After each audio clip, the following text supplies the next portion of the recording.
السلام علیکم ناظرین، سلامتی ہو آپ پر جہاں بھی آپ ہوں۔ کیلنڈر پر آج دن میں تاریخ رہی 13 جمادی الاولیٰ، دن جمعرات ہے اور انگریزی تاریخ 8 دسمبر ہے۔ اپنے میزبان راہی حجازی سے عالمی خبریں سنیے۔ افغان طالبان کی اقتدار سنبھالنے کے بعد پہلی سرعام سزائے موت۔ برطانوی نشریاتی ادارے انڈیپینڈنٹ اردو کی خبر کے مطابق افغانستان میں برسر اقتدار طالبان کا کہنا ہے کہ ایک افغان شہری کو قتل کا جرم ثابت ہونے کے بعد بدھ کو سرعام سزائے موت دے دی گئی ہے۔ فرانسیسی خبر رساں ادارے AFP کے مطابق گزشتہ برس اگست میں اقتدار سنبھالنے کے بعد یہ طالبان کی پہلی عوام کے سامنے دی جانے والی سزائے موت ہے۔ افغان طالبان کے ترجمان ذبیح اللہ مجاہد نے ایک بیان میں کہا کہ سپریم کورٹ کو ہدایت دی گئی تھی کہ وہ ہم وطنوں کے سامنے عوامی سطح پر قصاص جیسے حکم کا اطلاق کریں۔ ذبیح اللہ مجاہد نے مزید کہا کہ مغربی صوبے فرح میں ایک شخص کو سزائے موت دی گئی جس پر 2017 میں ایک شخص کو چاقو مار کر ہلاک کرنے کا جرم ثابت ہوا تھا۔ طالبان ترجمان نے بتایا کہ سزائے موت کے وقت 1 درجن سے زیادہ سینئر طالبان رہنما موجود تھے، جن میں وزیر داخلہ سراج الدین حقانی، نائب وزیر اعظم ملا عبدالغنی برادر کے ساتھ ساتھ ملک کے چیف جسٹس، وزیر خارجہ اور وزیر تعلیم بھی شامل تھے۔ ذبیح اللہ مجاہد کے مطابق لواحقین کی نشاندہی پر ملزم کو گرفتار کیا گیا تھا اور دوران تفتیش ملزم نے اعتراف جرم کیا تھا، جس کے بعد عدلیہ نے باقاعدہ تحقیقات کی اور اس کے بعد سزائے موت سنائی گئی۔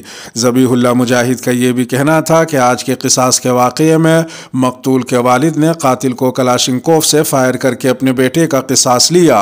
انہوں نے مزید کہا کہ اس حوالے سے سوشل میڈیا پر طرح طرح کی ویڈیوز وائرل ہیں جو بالکل خلاف حقیقت ہیں۔ ادھر مقتول کی والدہ کا کہنا ہے کہ علماء اور امارت اسلامیہ کے رہنماؤں نے بارہا ان سے معافی کی درخواست کی۔ کل رات بھی علماء کا ایک جرگہ ہمارے ہاں پہنچا مگر میں نے معاف نہیں کیا۔ واضح ہے کہ اقوام متحدہ کے انسانی حقوق کے دفتر کے ترجمان نے گزشتہ ماہ اسلامی سزاؤں کو غیر انسانی اور ظالمانہ فعل قرار دیا تھا، جس پر سخت رد عمل دیتے ہوئے طالبان نے کہا تھا کہ اقوام متحدہ کی جانب سے اسلامی سزاؤں کو غیر انسانی اور ظالمانہ فعل قرار دینا مذہب اسلام کی توہین اور عالمی معیارات کے منافی ہے۔ ذبیح اللہ مجاہد کے الفاظ میں اقوام متحدہ اور مغربی ممالک کو اپنے نمائندوں کو غیر ذمہ دارانہ اور اشتعال انگیز بیان دینے سے روکنا چاہیے۔ فلسطین کو آزاد کرو، اسرائیلی ٹی وی پر انگلش فینز کا نعرہ۔ قطر میں جاری فٹ بال ورلڈ کپ میں عرب ممالک کی عوام کی جانب سے فلسطین سے اظہار یکجہتی کے کئی واقعات سامنے آئے ہیں، جہاں مداحوں کے ساتھ ساتھ کھلاڑی بھی فلسطین کی حمایت کرتے دکھائی دیے ہیں۔ اسی طرح کا ایک واقعہ پیر کو اس وقت پیش آیا جب اسرائیلی ٹی وی پر فلسطین کو آزاد کرو کا نعرہ براہ راست نشر ہو گیا۔ دلچسپ بات یہ ہے کہ یہ نعرہ انگلینڈ کی فٹ بال ٹیم کے مداحوں کی جانب سے لگایا گیا۔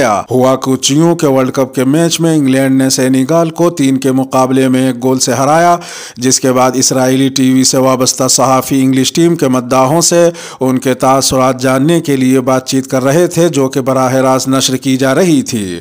اس دوران اسرائیلی صحافی نے ایک نوجوان سے، جن کا نام برطانوی نشریاتی ادارے ڈیلی میل کے مطابق ہنری ہیٹن ہے، پوچھا کہ کیا ٹرافی اس مرتبہ آپ کے وطن آ رہی ہے۔ جواب میں 23 سالہ برطانوی مداح کا کہنا تھا کہ یقیناً یہ آ رہی ہے، مگر زیادہ ضروری یہ ہے کہ فلسطین کو آزاد کرو۔ اس جواب پر پریشانی کے عالم میں اسرائیلی صحافی نے ہاتھ اوپر کیا اور سر جھٹکا، جبکہ انگلینڈ کے مداح تینوں دوست چلے گئے۔ اس ویڈیو کو سوشل میڈیا پر شیئر کیا جا رہا ہے اور ٹویٹر صارفین فلسطین کے حق میں آواز اٹھانے پر برطانوی مداح ہیری ہیٹن کو سراہ رہے ہیں۔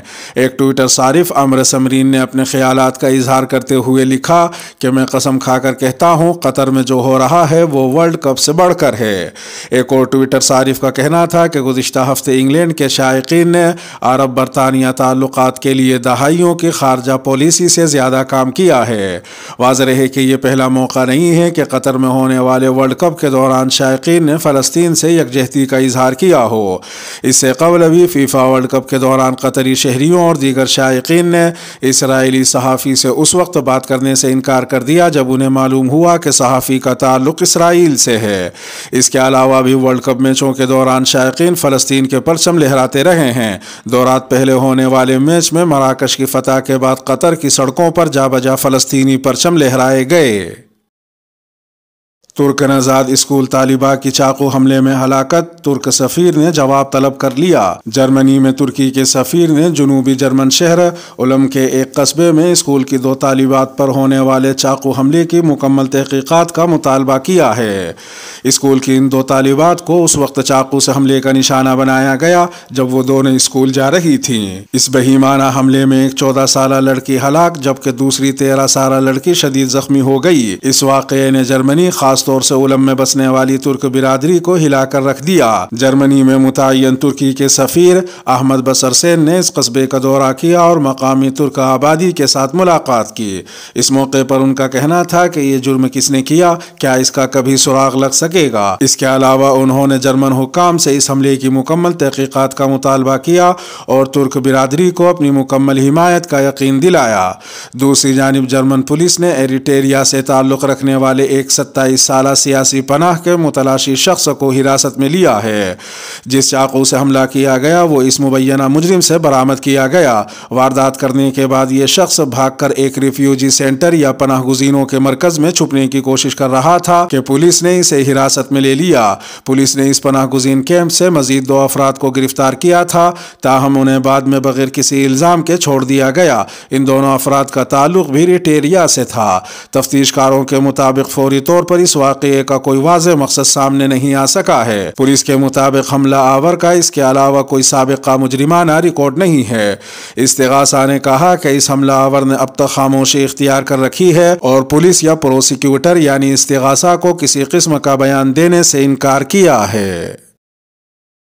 5 برس میں مکمل اسلامی بینکنگ نظام رائج کرنا ممکن نہیں ہے۔ اسٹیٹ بینک پاکستان نے سینیٹ خزانہ کمیٹی کو بتایا ہے کہ 5 برس میں مکمل اسلامی بینکنگ نظام رائج کرنا ممکن نہیں، اس میں کئی مسائل ہیں۔ سینیٹر سلیم مانڈوی والا کی زیر صدارت سینیٹ خزانہ کمیٹی کے اجلاس کو اسلامی بینکاری پر بریفنگ دیتے ہوئے اسٹیٹ بینک حکام نے کہا کہ چند بینکوں کو روایتی بینکاری سے اسلامی بینکاری میں تبدیلی میں 5 سال لگے۔ انہوں نے مزید کہا کہ یہ ایک کمٹمنٹ ہے کہ ہم اسلامی بینکاری کی طرف بڑھیں۔ اسلامی بینکاری کے لیے شرعیہ اسکالرز کی رائے بھی لینی ہوگی۔ وزیر مملکت برائے خزانہ عائشہ غوث پاشا نے کہا کہ ہمارے بہت سے سرمایہ کار اسلامی بینکاری کی طرف جانا چاہتے ہیں۔ ہمارے مذہبی عقائد کی وجہ سے ہمیں ضرور اسلامی بینکاری کی طرف جانا ہے، مگر اس میں وقت لگے گا۔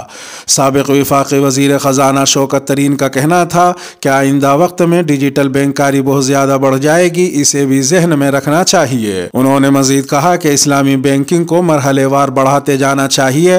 اسلامی بینکاری میں سود کی اجازت نہیں ہے۔ سعودی عرب نے سود کو کمیشن کا نام دیا ہے۔ سینیٹر محسن عزیز نے کہا کہ بینکوں کی نئی برانچوں میں صرف اسلامی بینکنگ ہونی چاہیے۔ مراکشی سیکیورٹی گارڈ میچ میں ٹیم کی جیت کے لیے دعائیں مانگتا رہا، ویڈیو وائرل۔ قطر میں جاری مراکش اور اسپین کے درمیان میچ میں سیکیورٹی گارڈ پر مامور گارڈ اپنی ٹیم کی جیت کے لیے دعائیں مانگ رہا تھا، جس کی ویڈیو سوشل میڈیا پر تیزی سے وائرل ہو رہی ہے۔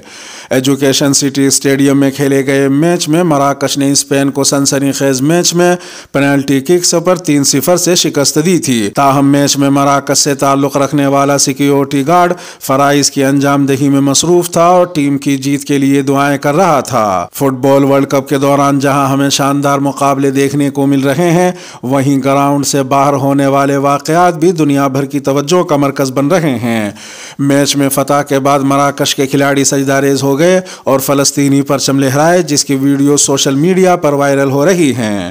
واضح ہے کہ مراکش نے اسپین کو شکست دے کر پہلی بار کوارٹر فائنل تک رسائی کا اعزاز حاصل کیا اور سابق عالمی چیمپئن اسپین کو میگا ایونٹ سے باہر کر دیا۔ اس کے علاوہ مراکش فیفا ورلڈ کپ کے کوارٹر فائنل میں پہنچنے والی چوتھی افریقی ٹیم ہے۔ اس سے قبل 1990 میں کیمرون، 2002 میں سینیگال اور 2010 میں گھانا یہ کارنامہ سر انجام دے چکے ہیں۔ چینی صدر چین عرب تعلقات کو نئی بلندیوں پر لے جانے کے خواہاں۔ چین کے صدر شی جن پنگ کا کہنا ہے کہ 6 سال بعد دوبارہ سعودی عرب کا سرکاری دورہ کرنے اور خادم حرمین شریفین شاہ سلمان بن عبدالعزیز کی دعوت پر پہلے چینی عرب سربراہی اجلاس میں شرکت کرنے پر بہت خوشی ہو رہی ہے۔ عرب نیوز کے مطابق 3 روزہ دورے پر سعودی عرب کے دارالحکومت ریاض پہنچنے کے بعد چینی صدر نے کہا کہ مجھے چینی حکومت اور عوام کی جانب سے سعودی عرب کی دوست حکومت اور عوام کے لیے نیک تمناؤں کا اظہار کرتے ہوئے خوشی محسوس ہو رہی ہے۔ چینی صدر نے مزید کہا کہ چین اور سعودی عرب کے درمیان دوستی، شراکت داری اور بھائی چارے کا گہرا رشتہ ہے۔ سفارتی تعلقات کے قیام کے 32 سال گزرنے کے بعد دونوں فریقوں نے افہام و تفہیم اور حمایت کا تبادلہ جاری رکھا ہوا ہے۔ چینی صدر کا یہ بھی کہنا تھا کہ میں اپنے دورے کے دوران شاہ سلمان اور ولی عہد شہزادہ محمد ابن سلمان کے ساتھ 2 طرفہ تعلقات اور مشترکہ تشویش کے بین الاقوامی اور علاقائی مسائل پر تفصیل سے بات کروں گا اور ہم چین سعودی تعلقات کی ترقی کی منصوبہ بندی کے لیے مل کر کام کریں گے۔